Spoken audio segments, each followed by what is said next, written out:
margen. Muy buenas tardes, buenas noches a todos, ¿cómo están? O buen día también, a lo mejor alguien en internet, en YouTube o en Spotify nos esté escuchando en la mañana.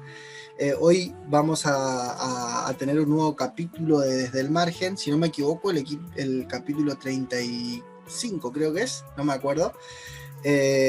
Hoy vamos a estar hablando de algo muy importante, pero antes de hablar o de presentar el tema, quiero presentar a mi compañero y amigo José María Gómez. ¿Cómo estás, José? Hola Gonzalo, ¿cómo estás? Un gusto, un placer volver a comunicarme contigo y con toda la audiencia y bueno, con todos los que acceden al programa en las distintas plataformas.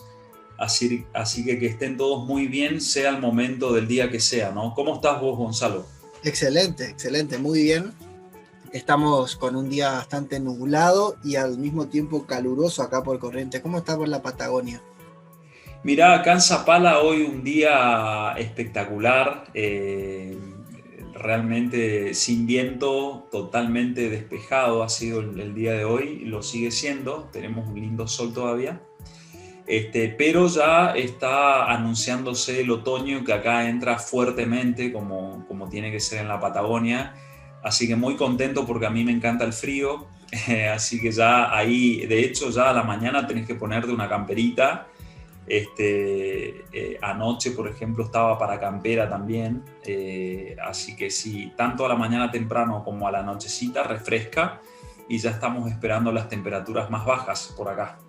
Qué lindo, justo iba a decirte qué envidia, porque a mí también me gusta más el frío me gusta el calor, pero los calores que hacen acá son bastante fuertes. Complicado, sí, y la humedad es lo que hace que se sienta mucho más todavía, ¿no? Exactamente. Bueno, hoy vamos a hablar de un tema importantísimo para todos. Quiero que todos los padres, todos los que tengan hijos pequeños, sobre todo presten atención al tema que vamos a estar hablando. Hoy vamos a hablar de la autoestima, ¿no es cierto? Así es. Sí, y también ahí, Gonzalo, especificar, ¿no? Que vamos a hablar de la autoestima y esto después va a tener como una continuidad, porque estamos acá tocando un tema central en relación al sujeto, ¿no? En relación a la persona, que es de lo que depende cómo vivamos nuestra vida, ¿no? Es decir, que es una mirada psicológica, psicoanalítica, pero también filosófica, existencial. Exactamente. Porque todo lo que hacemos todos los días es en relación a nuestra autoestima. Totalmente. ¿Por qué yo dije que los padres que tienen hijos chicos presten especial atención? Es una apreciación mía y algo que yo aprendí de acuerdo a lo que fui viendo en relación a esto. Me gustaría que vos me digas después, José, ¿qué opinás? El autoestima, según lo que encontré, es la mirada o la autoimagen que tengo de mí misma, y eso va a depender, cómo yo me vea a mí mismo, va a depender mi bienestar, sobre todo en mi periodo de adulto, ¿no es cierto? ¿Qué opinas vos al respecto? ¿Tenés algo para aportar, José? Sí, ahí yo te preguntaría esa autoimagen, ¿cómo uno la tendría o cómo pensás esta autoimagen? Y todo depende, o sea, según lo que yo fui viendo y encontrando, sí. Los que encontré en mayor cantidad gente que garantizaba o que aseguraba de que cómo va a ser mi autoestima va a depender fundamentalmente de la relación que tengo con el entorno y fundamentalmente de la relación con la que tuve en mi infancia con mis padres o con mis tutores. ¿Estás de acuerdo? Sí, pero vamos a hacer algunas puntualizaciones allí, y esperemos que la audiencia pueda, digamos, interesarse y después enviarnos preguntas, comentarios, propuestas, ¿no? Y principalmente en relación a este tema que es central. Las puntualizaciones que quería hacer es que la autoimagen es fundamentalmente inconsciente. Exacto. Esta diferencia la tenemos que hacer porque una persona puede tener una autoimagen consciente de lo que vale, pero no necesariamente coincide con la autoimagen inconsciente de lo que vale. Exactamente. Si esto no está claro, digamos, alguien puede decir, afirmar, creer que tiene una autoestima determinada, sin embargo, su autoestima profunda, la auténtica, es diferente. Cuando hablamos de autoestima nos estamos refiriendo casi etimológicamente, digamos, ¿no?, a la estima o la valoración sobre uno mismo, o lo que también se conoce como el amor propio. Exactamente. Pero una persona conscientemente puede decirse a sí misma y decir a otras personas que tiene amor propio, e inconscientemente puede tener odio hacia sí mismo y no lo sabe, sino que eso se va a manifestar a través de distintas conductas y acciones que entran en contradicción con lo que la persona dice que es amor propio. Acá como verás, Gonzalo, y como irá entendiendo nuestra audiencia, el tema se empieza a complejizar.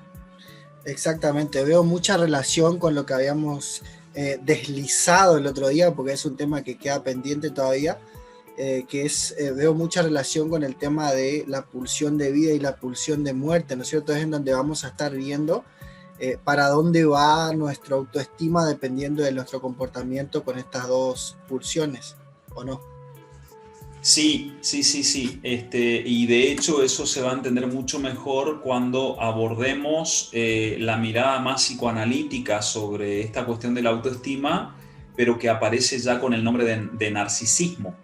Que tendrá eso su capítulo correspondiente, su capítulo específico, ¿no? Y vaya que lo merece, porque es un tema bastante amplio.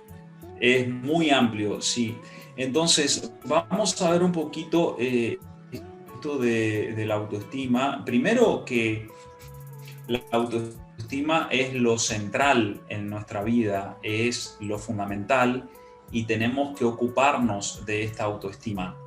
Esto hay que decirlo con todas las letras, implica un proyecto, implica un trabajo, implica acción.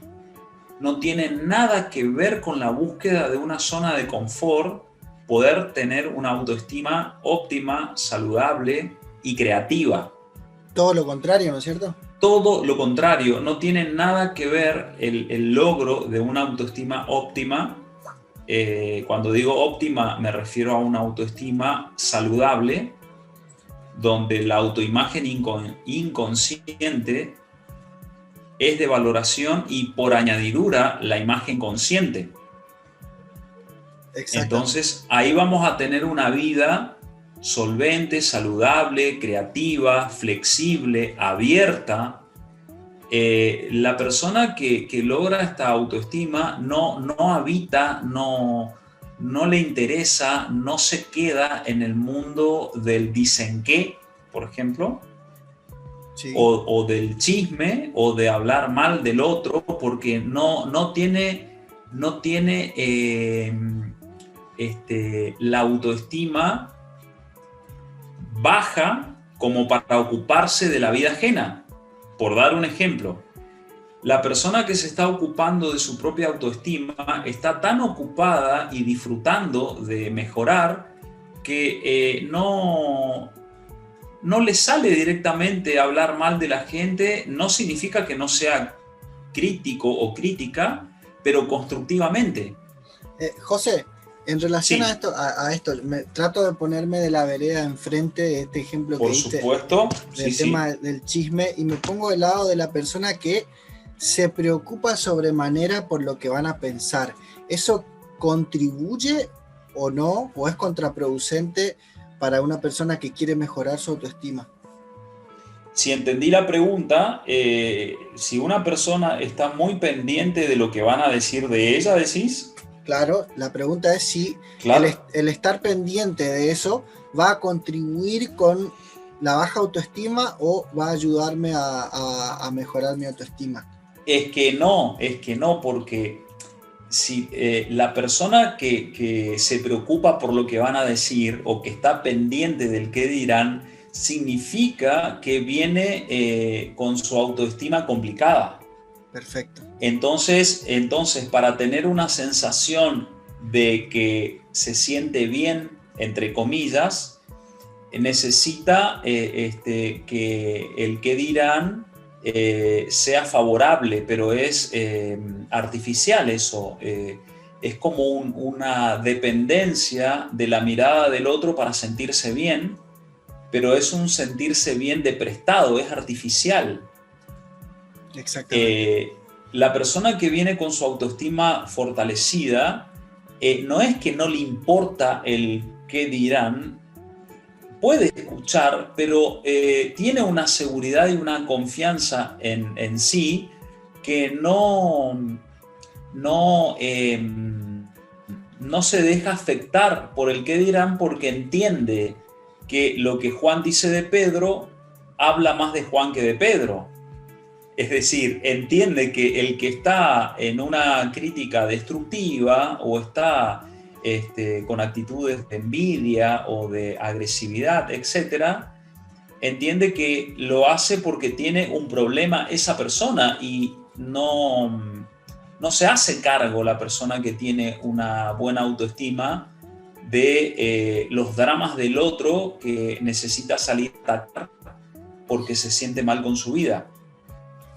Que, Cuando que, digo atacar, atacar puede ser muy sutil, con una ironía, un chiste con mala intención, o insultos o agravios, ¿sí? Es decir, hay una amplia gama de lo que es la destrucción, a veces con la misma indiferencia. Si vos vas por la calle, por ejemplo, o imaginemos que estás cruzando la plaza ahí de Itaibaté, ¿no? sí, Y te cruzas con alguien y le decís, hola, ¿cómo estás? Y la persona te escucha, incluso tal vez te mira, pero no te responde, o te hace un gesto, una mueca de rechazo. El que tiene bien la autoestima se siente bien porque saludó y porque no es indiferente. Por supuesto que molesta que el otro tenga esa actitud, pero no necesita de que el otro salude para sentirse bien. Ya se siente bien antes.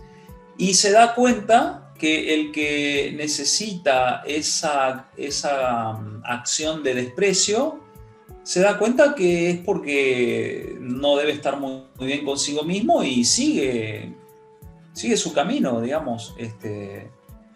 No significa que todas las veces que se encuentre va a seguir saludando porque entiende claro. que hay una indiferencia, entonces, bueno, dejas de saludar por una cuestión de lógica, pero no es que tengas algo en contra, sino porque el otro, por alguna razón, necesita hacer eso, ¿no? Entonces, sigue la persona con su propia seguridad, su propia confianza, sabiendo que hay gente que quiere construir y hay gente que quiere destruir. Qué tema tan interesante, y a veces parece tarea fácil, ¿no es cierto? Parece que alguien lo puede resolver solo, pero como dijiste vos, es un tema muy complejo y es un tema que está instalado a nivel consciente y por lo tanto difícilmente alguien pueda resolver ese tema solo y definitivamente implica, como dijiste vos, un proyecto, un trabajo de acción, ¿no es cierto? Tal cual, y ahí tener en cuenta que cuando nosotros vemos a una persona tratando bien a otra persona, ayudándola, colaborando, valorando a los demás, es una continuidad de que se está tratando así a sí misma. Exacto. Y al revés, es decir, cuando alguien agrede, lastima, injuria, calumnia, lo que sea, es porque internamente se autodesprecia. Es una continuidad desde lo inconsciente hacia afuera, se trata mal a sí mismo aunque lo niegue, y entonces trata mal al otro también más tarde o más temprano. Perfecto. Perfecto. Es un tema apasionante y al mismo tiempo complejo. Es complejo, ¿sí? Y se va a complejizar más cuando entremos al terreno del narcisismo. Totalmente, totalmente. Ahora te pregunto, José, en relación a esto que te había dicho hace un rato, el tema del trabajo solo y demás, sabemos que hay gente que puede y hay gente que le cuesta un poco más. Entonces la pregunta que yo te quiero hacer es, ¿existe algún tipo de consejo que podríamos darle a la gente o un tipo una especie de receta que se le pueda llegar a dar para decir, bueno, esto te puede ayudar a mejorar en mayor o menor medida tu autoestima? Mira, antes de eso, que lo podríamos dejar para la parte final, digamos, de esto del consejo, la receta que vos le llamás, Uh-huh. vamos a analizar algunas posibles fuentes de la autoestima, si te parece. Cuando hablamos de fuentes, nos referimos a aquellas, digamos, aquellas circunstancias o aquellas situaciones en el inicio de la vida de la persona que tienen que ver con la autoestima, con que tenga una autoestima más saludable, menos saludable, más fortalecida o más debilitada. Entonces, cuando repasemos algunas fuentes o algunos aspectos que tienen que ver con cómo se va construyendo la autoestima, después podemos pensar ahí qué podría hacer alguien o qué podríamos hacer todos para mejorar o seguir mejorando nuestra autoestima.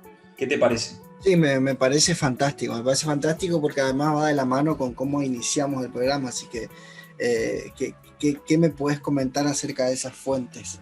Bueno, por ejemplo, vos habías dicho al principio, ¿no?, que presten atención los padres en relación con esta temática. Sí, Entonces, la primera fuente que tenemos que considerar tiene que ver con la vida del bebé. ok.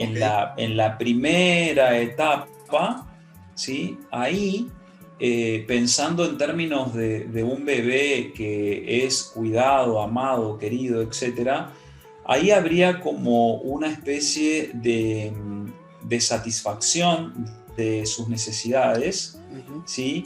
Y ahí, si él recibe todos estos cuidados y afecto, es como que el bebé empieza a sentirse muy contento por ver que sus necesidades son satisfechas y además porque recibe este afecto del entorno, de quienes estén cumpliendo ahí la función materna, paterna, etcétera, ¿no? Es como que está en un bienestar y se siente el centro de todo eso.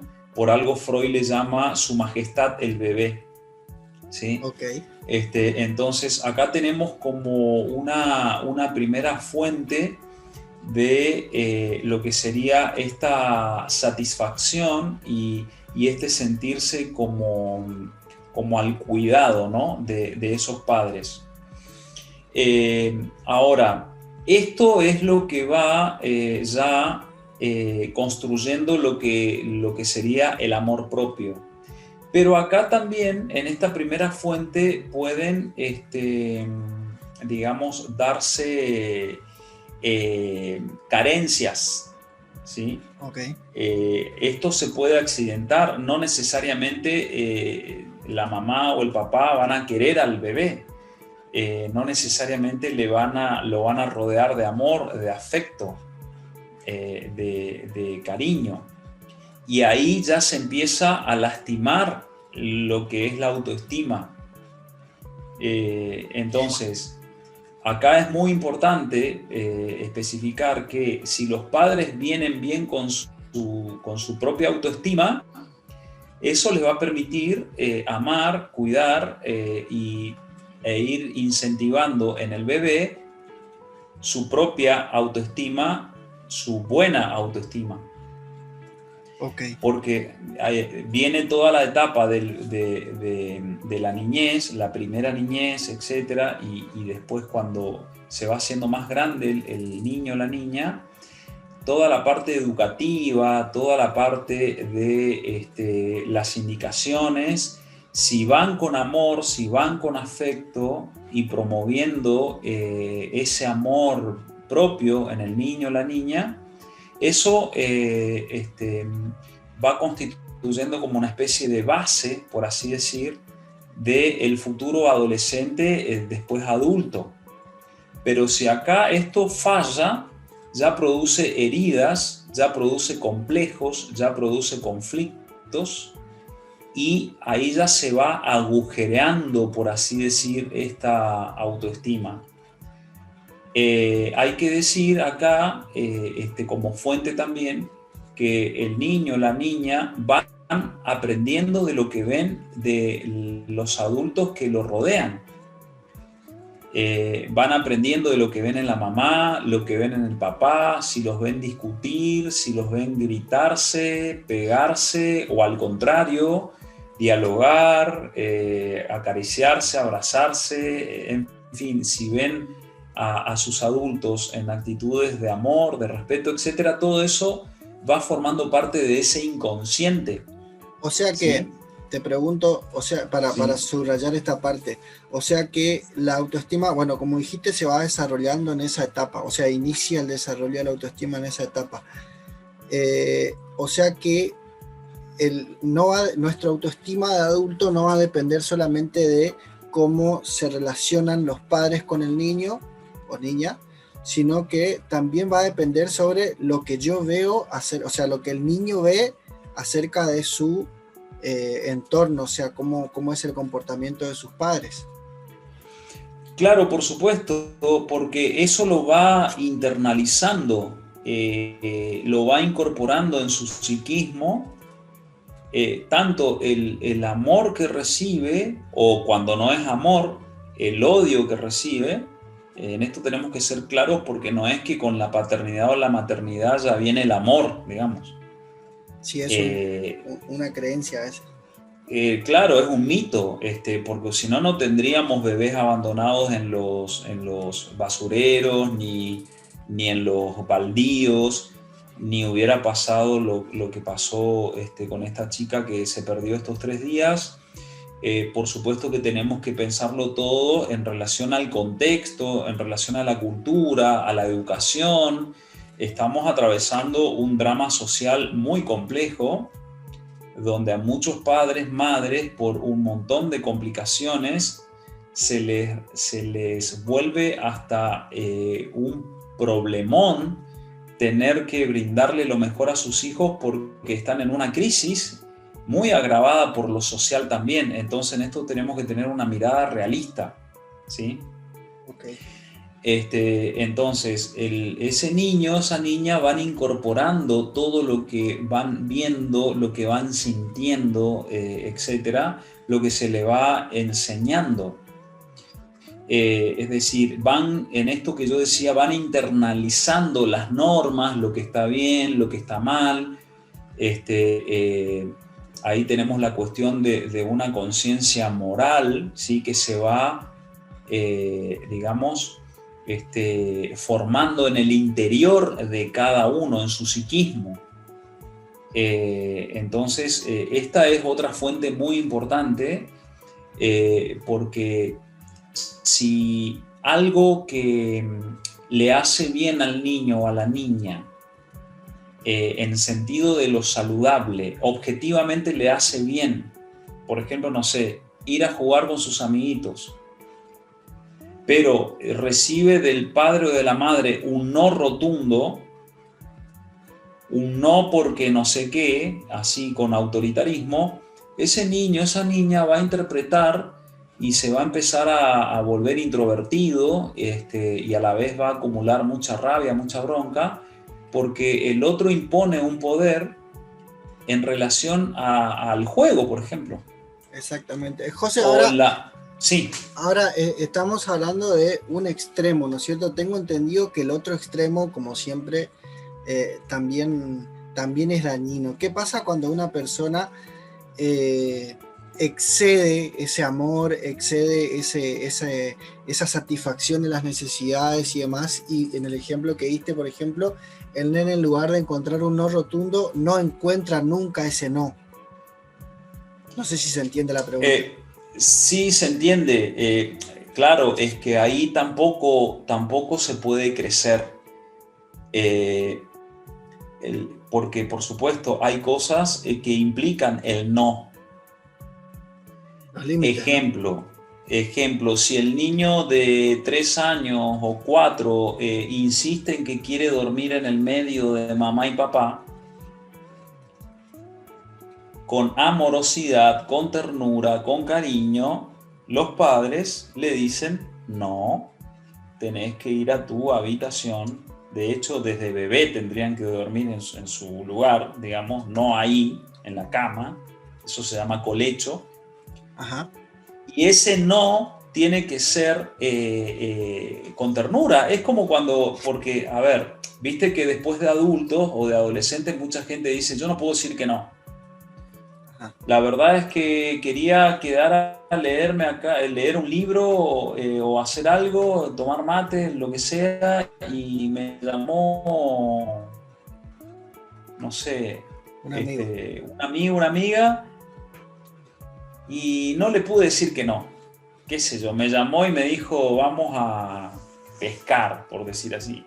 Y a vos no te gusta la pesca, por ejemplo. Bueno, lo digo porque a mí no me gusta la pesca, pero podría Sí, ir se a entiende el acompañar a ejemplo. alguien. Sí, sí. Bueno, ¿y por qué no podés decir que no, digamos? ¿Qué pasa que no se puede decir que no? Entonces, eso lo vas internalizando de pequeño, porque cuando tus padres no te pudieron decir que no, digamos, sí, dale, quédate, y el niño duerme ahí entre los padres hasta no sé, para exagerar, 8 años. Ok, ok. Entonces después vienen muchos problemas. Poder decir que no, poder decir que sí. Ejemplo, para ver cómo esto sacude la ética y la moral que ya tienen muchas décadas y que muchas veces no dan cuenta del deseo, ¿no? Imaginemos, hoy por hoy ya es común y corriente, no sé si ahí en Itaibate, pero en general, es común y corriente que el adolescente o la adolescente le diga a sus padres que esa noche el novio o la novia pasa la noche ahí. Uh-huh. Sí. Genial, o sea, ¿cuál es el problema? Pero si vos aplicás ahí un autoritarismo por la pretendida mirada negativa sobre lo sexual, ni más ni menos que en la adolescencia de la década de allá, hace mucho tiempo, ahí es donde eso también lastima la autoestima. Claro. Si el adolescente está viviendo su sexualidad, ¿cuál es el problema de que duerma ahí en la habitación con la novia, con el novio? El tema, bueno, Se vuelve problema, depende de la mirada ética y moral, que a la vez depende de lo que tus padres te dijeron que está bien o está mal, y que a tus padres, sus padres le dijeron, etcétera, etcétera, etcétera. Exactamente. Y como eso quedó ahí como en una especie de lugar estático, no fue cambiando la mirada en relación al cambio humano, social, etcétera, se producen ahí unos cortocircuitos y lo que va a hacer el adolescente es mentir. Claro, lo va a hacer de todas maneras. De todas maneras lo va a hacer porque está viviendo y saludablemente quiere vivir su sexualidad. Exacto, exacto. O que un chico quiera invitar al asado a su novio y no sea novia. Claro. ¿Cuál es el problema? Son temas tabú que claro, que no se trabajan. Pero que tienen que ver con la autoestima. Muchos adolescentes se suicidan por estas cosas, digamos. Totalmente. O sea, Se suicidan porque viene la autoestima muy mal y porque los discursos parentales fueron muy severos, porque no aceptaron su individualidad, entran en una crisis, se siguen encontrando con el autoritarismo de los adultos y entonces hacen una crisis y muchos se quitan la vida. Exacto, exacto. José, estamos casi en tiempo cumplido. Sí, estamos. Sí, yo quiero citar una última fuente y con esto cerramos, si te parece, y bueno, después damos algunas recomendaciones. Dale. La otra fuente es esta importancia de que el otro valore, reconozca y le ponga palabra a las cosas que uno va haciendo. Por ejemplo, cuando el niño, viste, que le muestra a la mamá o le muestra al papá sus dibujos, sí, o cómo está dominando la pelota, o no sé, o cómo está aprendiendo a tocar un instrumento. A veces los padres no le dicen nada, no lo valoran, entonces sienten que están haciendo mal las cosas, sienten que son culpables de algo y ahí ya se empieza a complicar todo de nuevo. Poder dedicarle tiempo al otro para reconocerle lo que está haciendo porque está construyendo su autoestima. Todos necesitamos esa cuestión del reconocimiento en el sentido de que el otro funciona como espejo, ¿no? Claro. La autoestima se construye siempre en la relación con el otro. Entonces, como para ir a lo más práctico, y como, si se quiere, recomendación. Primero que todo, esto, por ejemplo, que pasa entre nosotros, ¿no? Tener buenos vínculos de amistad, profundos, creativos, productivos, donde haya apertura a la crítica, a la crítica constructiva, claro, a aprender con el otro, no sé, tratar de cultivar relaciones sociales saludables y no permanecer en relaciones donde te van a lastimar. La lectura de temas que nos ayuden a pensar, a mejorar. Nosotros fuera del programa estábamos hablando de la importancia, por ejemplo, del sueño, de cuántas horas tenemos que dormir. Parece un dato menor, pero tiene mucho que ver con la autoestima. Totalmente. Porque si vos no cuidás tu sueño, no estás cuidando tu cerebro. Si no estás cuidando tu cerebro, no estás cuidando tu autoestima. Claro. Aunque parezca algo, digamos, tan simple. Y así un montón de detalles. Entonces, dialogar, expresar lo que a uno le pasa con gente de confianza, buscar ayuda terapéutica, no dudarlo, para mejorar la autoestima. Siempre estar aprendiendo algo, no sé, el cerebro siempre nos pide novedad, ¿sí? Entonces es muy bueno para la autoestima poder percibirse a uno mismo logrando cosas nuevas. Viste que cuando uno hace un nuevo amigo, una nueva amiga, se pone contento. Sí, generalmente. O, claro, sí, cuando, no sé, conseguís un trabajo que te gusta, te pones contento, pero exacto, todo eso depende de decisiones que fuiste tomando. Bueno, todos los días uno podría hacer cosas que ayuden a mejorar nuestra autoestima. Tan simple como leer un libro, tan simple como visitar a alguien, tan simple como ayudar a alguien.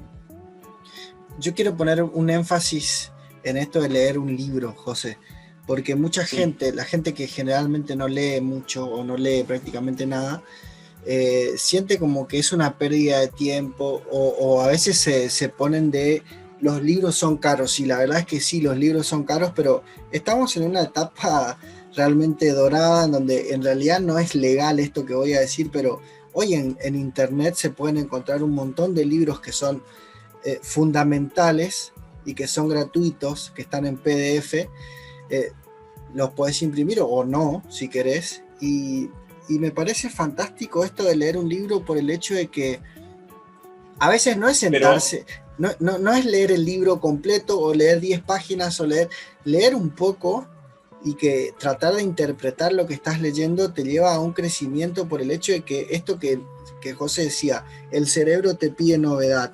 Y leer libros que te dejan reflexionando realmente te dan mucha novedad por el hecho de que te cambian la mirada que vos tenés de un tema determinado.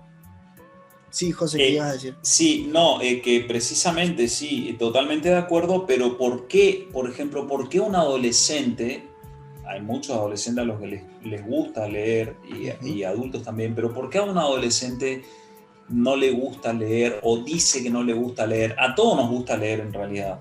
Claro. A todos, porque somos animales racionales o animales simbólicos, como dice Cassirer. Pero ¿por qué? Porque ¿qué pasó en la niñez con los libros? Okay. ¿A dónde están los libros en relación con el niño o la niña? ¿Dónde están? ¿Cuándo vieron a sus padres leyendo un libro? Y que también estamos ahí en la primera fuente o la segunda que cité, en esto de que vamos internalizando lo que vemos, lo que escuchamos, lo que sentimos, etc. Muy bien, libros que vayan ahí con la curiosidad del niño, con su cerebro que va buscando novedad. Lo vemos ahí al niño gateando, después cuando conquista el lenguaje, pregunta por qué, esto, lo otro, bla, bla, bla. Muy bien, está buscando la novedad. ¿Dónde están los libros? Esto también, o las revistas interesantes, ¿no? Se ve mucho padre quejándose de que el nene está todo el día en la Play, todo el día en la computadora, con el celular, con la tablet, y también preguntarle a ese padre, ¿alguna vez te vio tu hijo con un libro o es que realmente estás también vos en tu tiempo libre instalado en un sofá o en lo que sea, con el teléfono o computadora o lo que sea, ¿no es cierto? Claro, tal cual, sí. Entonces, ya nos pasamos de tiempo, pero sí. Otra recomendación, ¿no?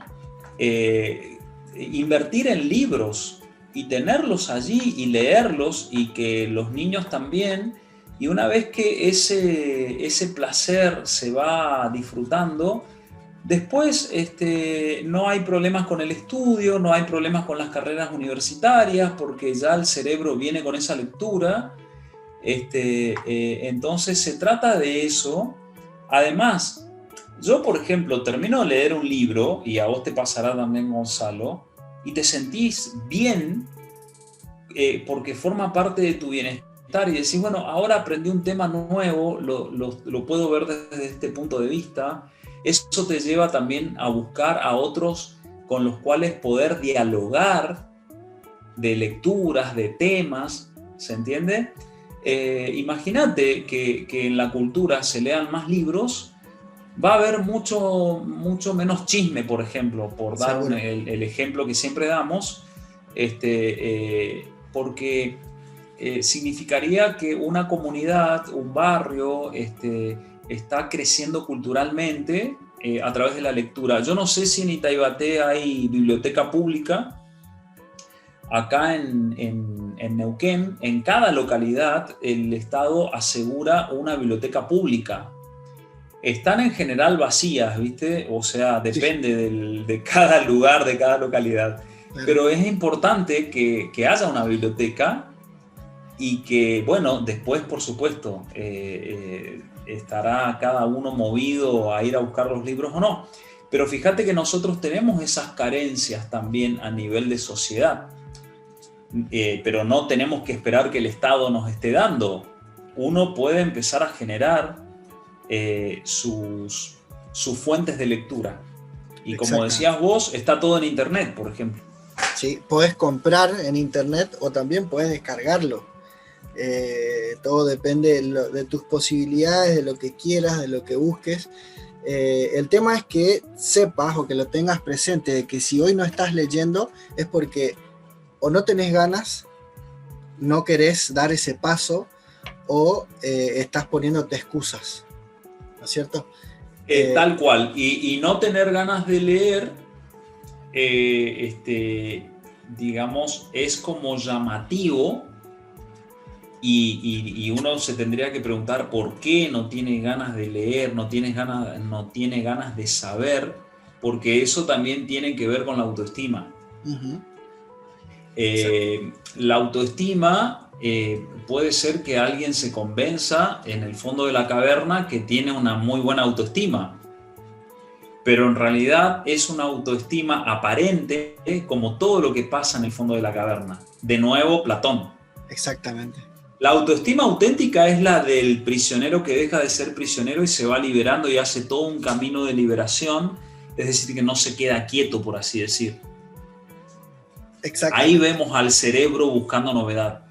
Totalmente. Así que bueno, José, nos vamos a ir despidiendo porque si no se nos hizo un programa muy largo. Muy largo, sí. Así que sepan disculpar, pero son temas apasionantes. Exactamente. Así que bueno, esperamos que les haya servido, que les haya gustado y que espero que con que una persona después de haber escuchado nuestro podcast salga a tomar acción para mejorar su autoestima, ya nosotros vamos a estar contentos y nos gustaría que nos comente. Le dejamos el número de WhatsApp 3781 405500. Pueden escribir ahí, contarnos qué les parece el programa, si tienen alguna sugerencia o lo que sea, pueden escribirnos y contarnos ahí. Si quieren, se puede compartir en el programa y si quieren mantener su identidad anónima, lo vamos a hacer, podemos respetar eso, no hay ningún tipo de problema.